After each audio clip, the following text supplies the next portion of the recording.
Meus queridos irmãos, a graça e a paz do nosso Senhor e Salvador Jesus Cristo, estou aqui para mais um vídeo, para o meu, para o teu, para o nosso canal Teologando e Capacitando. E no vídeo de hoje eu quero trazer um review deste livro, Como Entender o Dom da Profecia Hoje, de Gutierre Siqueira. Um livro continuista a respeito dos dons espirituais. Só que antes de nós entrarmos no review deste livro, do material, eu quero fazer o convite. Você que ainda não é inscrito em nosso canal, se inscreva, faça parte dessa comunidade apaixonados pela Palavra de Deus. O nosso canal Teologando e Capacitando também.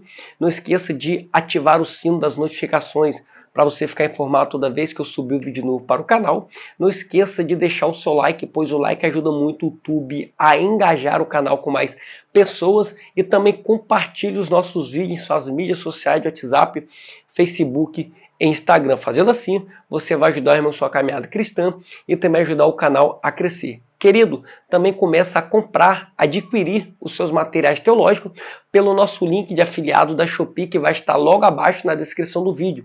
Comprando pelo nosso link, você irá ajudar o canal a se retroalimentar. A compra é 100% garantida, você não vai pagar nada mais por isso e ainda vai abençoar o canal. Vê que coisa boa, que legal? Então compre pelo nosso link, ajude o canal e vamos para mais um review entendendo o dom das profecias nos dias de hoje.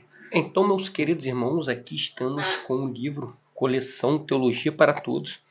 Como entender o dom da profecia hoje, de Gutierre Siqueira. Profecia não é adivinhação. Então, aquele livretozinho pela Thomas Nelson, parceria do Bibotalk, uma coleção Teologia para Todos. Já tem alguns volumes lançados. Então, esse aqui é a respeito da profecia, os dons espirituais, por Gutierre Siqueira. O nosso Deus fala, se revela, se comunica e se relaciona. Por isso, a profecia é importante. Gutierre Siqueira é pós-graduado em Teologia pela Faculdade Batista do Paraná. É escritor de diversos livros, obreiro na Assembleia de Deus em São Paulo e pregador itinerante por todo o Brasil. É casado com a Eduarda. Então, a Teologia para Todos é uma coleção que responde perguntas essenciais para a vida da igreja. Então, aqui você vai encontrar tudo que você quer de uma forma bem sucinta, bem explicada nesta coleção. Uma capa bem bonita, capa brochura, até mesmo para a capa, a brochura mais de bom acabamento, tá? Thomas Nelson tira onda, não precisa nem falar a respeito da qualidade do material Thomas Nelson. Então aqui nós temos uma folha de proteção, uma folhazinha de rosto, a ficha catalográfica, podemos ver que a publicação aqui é de 2024. Aqui nós temos o sumário, tá bom? Ó, o sumário, prefácio à coleção Teologia para Todo, uma introdução, um convite à reflexão. Parte 1. O que a Bíblia diz sobre a profecia? O que é a profecia? Quem é o profeta? Jesus como profeta. Profecia no contexto da teologia carismática de Paulo. Parte 2. A profecia hoje. A necessidade da profecia hoje, uma resposta ao cessacionismo. Profecia e suficiência da Escritura, discernindo as profecias. Conclusão. O profetismo universal de todos os crentes. Então, muito interessante que nós temos um prefácio à coleção Teologia para Todos, escrito pelo Rodrigo Bibo, do Bibotalk. Todos os livros têm essa introdução a essa teologia, tá bom? A introdução, um convite à interpretação, um convite à reflexão, melhor, pois em parte conhecemos, em parte profetizamos. 1 Coríntios 13 ao 9. Vamos ler aqui um pedacinho? Todos os dias ouvimos profecias. Antes, querido, adquira o seu material pelo nosso link de afiliado Shopee. Está na descrição do vídeo. Compre pelo link, ajude e abençoe o canal. Tá bom? Então, vamos que vamos. Todos os dias ouvimos profecias. Ambientalistas vislumbram dias difíceis se não cuidarmos da natureza. Especialistas em geopolítica se preocupam com as tensões entre grandes potências, enquanto especialistas em tecnologia apontam para possíveis riscos no uso da inteligência artificial. Nos púlpitos, as profecias a respeito do fim estão em alta. No cinema, desconfiamos das profecias das Bene Gesserit em Duna. Todos são alertas importantes, mas diante do caos, precisamos lembrar de nosso papel profético. O mundo não está fora de controle. Como cantava Mahalia Jackson, Deus tem o mundo inteiro em suas mãos. Este livro é um guia introdutório sobre a natureza e a prática da profecia, um dos dons espirituais mais fascinantes e controverso do cristianismo. Aqui aprenderemos que a atuação profética é mais ampla do que se imagina. Esta obra explora as raízes históricas da profecia desde suas manifestações no Antigo Testamento, passando por sua expressão na igreja primitiva até o pentecostalismo moderno. A abordagem é tanto teológica como vivencial, buscando equilibrar o rigor acadêmico com a paixão pela experiência do Espírito Santo. Então, podemos ver a respeito, parte 1. Já vamos entrar aqui o que a Bíblia diz sobre a profecia. Entrando aqui o que é a profecia. Então, vamos ler partes, tá bom? Por não ficar muito longo. Profecia é falar em nome de Deus e por Deus. Pronto, já posso fechar o livro. Pergunta o leitor apressado. Calma, a definição parece simples, mas tem muitas nuances. A profecia é um dos dons espirituais, ou seja, carisma, concedido pelo Espírito Santo para a edificação da igreja. 1 Coríntios 12, 7 a 11. O dom de profecia, em particular, permite ao indivíduo capacitado com esse carisma receber e comunicar revelações diretas de Deus. Amós 3, 7, 1 Coríntios 14, 30. Essa atividade tem o propósito tríplice de edificar, exortar e consolar a comunidade, isto é, a igreja. Como veremos mais adiante, o dom de profecia manifesta-se como uma expressão carismática da vontade divina, números 11, 29, Atos 2, 17, 18. Distinta da profecia canônica do Antigo Testamento, porque não carrega a mesma autoridade, mas mantém continuidade teológica com ela. 1 Pedro 1, 10, 12. É uma manifestação direta do Espírito de Deus. 2 Pedro 1, 21. Ezequiel 11, 5. Não originada da vontade nem do intelecto humano. Como lembra o teólogo James Dunn, a profecia se trata de palavras transmitidas como vindas de fora, pelo Espírito, e não formuladas conscientemente pela mente. E no livro do comentário à carta de Paulo Romano, na Academia Cristã, né? Ela tem, portanto, o caráter supranatural ou sobrenatural. Ó, aí tem a referenciazinha que é a notinha rodapé. Você pode ver, ó.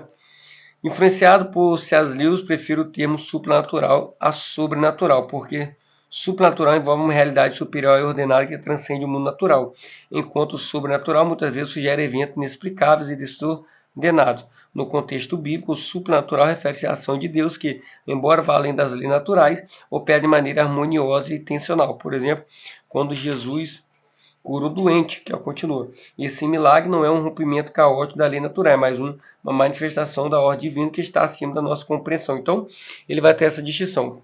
Que a profecia é prever futuro. Aí tem aqui o olhozinho aqui no texto, que vai também muito bom. Nos tempos bíblicos, os profetas não eram só videntes do futuro, mas também porta-voz de Deus. A visão popular de profecia frequentemente se restringe à previsão de eventos futuros, mas essa é apenas uma parte de que a profecia bíblica abrange. Nos tempos bíblicos, os profetas não eram só videntes do futuro, mas também porta-voz de Deus, trazendo mensagem que muitas vezes envolvia arrependimento, juízo, justiça e o anúncio da vontade de Deus para seu povo. O impacto da profecia era tanto espiritual como comunitário. Então, ele vai trazer aqui, querido, que não é somente a prever futuro, tá? Profecia e pregação aqui é onde tem muito debate, tá? Sobre se a profecia é a pregação. Querida, a folha amarelada, falando da estética do livro, a folha amarelada, a letra média, tá bom? Um espaçozinho na lateral, um livro bem dividido, diagramado. Profecia e pregação, em nenhum lugar da Bíblia profecia é sinônimo de sermão. Ponto. As escrituras delineiam claramente as funções e características de cada um, descrevendo a pregação como uma exposição sistemática e pública da palavra de Deus. E a profecia como uma revelação de Deus para um propósito específico. A pregação, conforme observado nas atividades de pessoas como Esdras no Antigo Testamento e Paulo no Novo Testamento, envolve um estudo aprofundado das Escrituras e a apresentação compreensível e aplicável de seus ensinamentos à vida dos ouvintes. Esdras, por exemplo, leu e explicou a lei ao povo, ajudando-o a entender e a aplicar os mandamentos de Deus no cotidiano, em Neemias 8, 1 a 8. Paulo, em suas cartas enviar e missionar, constantemente expunha as Escrituras, ensinando e corrigindo as igrejas. Atos 27 e 12, 2 Timóteo 4, 2. Então, a pregação e profecia, embora tenham um ponto de interseção, não são a mesma coisa. A pregação é organizada e contínua, enquanto a profecia é pontual e espontânea. O teólogo Scacum, por sua vez, observa que na teologia paulina, além de ensino do sermão, Paulo menciona 1 Coríntios 14, 26, salmos, revelações, falar em língua, interpretação de língua. Por revelação se entende, como vemos nos versículos 29 e 32, a profecia dos profetas. Isso difere do ensino e da pregação. Há espaço ao lado da pregação para uma proclamação perfeitamente livre no Espírito, a qual Paulo, é claro, e exorta a comunidade a examinar criticamente. Então, muito bom, tá? Esse livro, a tríplice função da profecia, que a profecia não seja pedra tropeira na evangelização, Ó, a tripla função: primeiro, a profecia é edificação, a profecia é para edificar; segundo, exortação; terceiro, consolação. Então, meus queridos irmãos, a profecia na igreja, ó, o dom de profecia opera dentro do quadro mais amplo, no qual o Espírito Santo distribui os dons conforme sua vontade para o bem comum da igreja. Querido, não tem como os dons ter cessado, tá bom? Isso é conversa fiada. Os dons espirituais estão evidentes, tá? O exercício desse dom na igreja é sinal da presença contínua e ativa de Deus entre o seu povo. 1 Coríntios 14, 24, 25. Cumprindo parcialmente a promessa escatológica Joel 2, 28 e 29. Parcialmente, querido, porque a profecia Joel 2, 28 ainda tem a parte B, podemos dizer assim, para se cumprir, tá? Que já é um período escatológico. Enquanto antecipa a plenitude da revelação que virá com a consumação do reino de Deus, tá vendo? Então aqui é um futuro mais para frente escatológico. A manifestação do dom de profecia na igreja também é testemunho vivo da natureza relacional e comunicativa de Deus. Ele reafirma sua presença ativa e seu envolvimento contínuo na vida do seu povo. João 16:13, Hebreus 11, 1, 2. Esse aspecto do dom desafia concepções que limitam a interação divina a modos puramente históricos ou textuais, como defendem os deístas ou cessacionistas. Então, muito interessante. Ó, o que é o profeta? O profeta é uma pessoa de paixões, ó, a definição. O texto hebraico do Antigo Testamento usa o termo nave, profeta, herói, vidente. No texto grego do Novo Testamento, profeta é profetes. O sentido no hebraico e grego é o mesmo, referência a indivíduo que recebe mensagem divina frequentemente por meio de intuições, revelações, visões e sonhos, e as comunicam de desempenhando um papel central na orientação espiritual e moral do povo de Deus. Muito interessante, ó. Os profetas frequentemente expressam sua mensagem com a linguagem e vívida e poderosa, utilizando metáfora e imagem que choca e desperta a consciência dos seus ouvintes. Profeta no Antigo Testamento, profeta no Novo Testamento, profeta no judaísmo no segundo tempo. Então, meus queridos irmãos, deixa eu adiantar aqui que está ficando bem extenso esse vídeo. Ó, o quadros em termos, definição, exemplo: pregador, mestre ou profeta que expõe a palavra. Apolo, profeta, pregador com senso aguçado e urgência, emocionalmente intenso e desafiador, usado ou não no dom da profecia, narrativa e dramática oratória. Ágabo, mestre, focado no ensino, ponderar racional sistemático. Priscila e Áquila, dom de profecia, palavra de natureza sobrenatural, que serve de consolo, encorajamento e tem caráter revelacional. Qualquer um deles, pela inspiração do Espírito Santo, exerce seus dons. Então, muito interessante. O profeta como crítico social, o sussurro dos profetas, muito Jesus como profeta carismático, muito interessante, ó. No Evangelho de Lucas, Jesus é apresentado como um profeta poderoso em palavras e em obra. Lucas 24:19. E seu nascimento é marcado pela presença de uma comunidade profética. Zacarias, pai de João Batista, ao recuperar a fala após o nascimento do filho, profetiza sobre a missão de João e a vinda do Salvador. Lucas 1:67-79. Então vai trazer a respeito de Jesus como profeta. Jesus como profeta escatológico, espírito e alegria estática. Profecia no contexto da teologia carismática de Paulo. É muita coisa, meus irmãos, para abordar, tá bom? Passando, ó, vocês podem ver que sempre tem uma referenciazinha aqui, ó. Anota. Eu quero pular aqui para a segunda parte. Tem muita coisa para mostrar, tá bom? Mas vamos adiantar aqui, ó. A profecia hoje. Ó, a necessidade da profecia hoje, uma resposta ao cessacionismo. O cessacionismo é a posição teológica que afirma que certos dons espirituais, particularmente chamados dons miraculosos ou dos sinais, cessaram após a era apostólica, o fechamento do cano bíblico. Houve um tempo em que ser cessacionista era sinal de sofisticação teológica.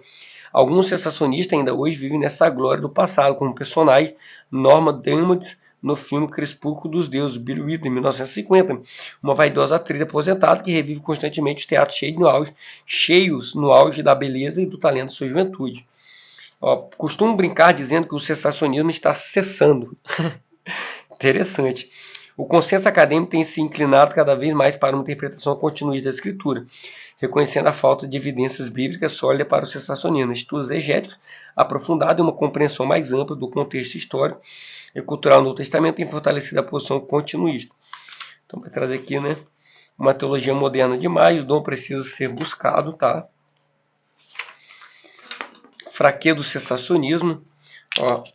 O argumento cessacionista, historicamente, se baseava em uma interpretação restritiva de 1 Coríntios 13, 8-12, sugerindo que as profecias cessariam quando o perfeito chegasse, sendo esse perfeito interpretado como a finalização do cano. Hoje, pouco cessacionista faz esse apelo. O contexto bíblico sugere que o perfeito se refere à volta de Cristo, à consumação final do reino, à conclusão do cano, uma interpretação mais coerente com o contexto imediato e com a teologia paulina. Além disso, a analogia que Paulo usa em seguida, em que compara o conhecimento atual um reflexo obscuro em um espelho, futuro e o conhecimento futuro, a visão face a face, sugere uma distinção entre a experiência presente e imperfeita da igreja e a plenitude do conhecimento que só será alcançado na presença direta de Deus. Então, meus irmãos, o argumento mais forte do sensacionismo é a teologia da experiência. O argumento último, profecia suficiente da Escritura, potenciais conflitos, definição e implicações da suficiência da Escritura, limitações da suficiência da Escritura. Então é muita coisa a se abordar, tá? Um livro muito bom sem entender a respeito da profecia, traços e referências, vai trazer aqui a respeito a profecias como meias verdades, a conclusão, o profetismo universal de todos os crentes. Então um livro bem diagramado, tá bom? Muito bom. São 93 páginas de puro conteúdo, um livro que você consegue ler aí coisa de uma hora e meia, você pegar para ler, que vai enriquecer muito o seu estudo. Queria que Deus pode abençoar. Até o próximo vídeo, em nome de Jesus. Amém.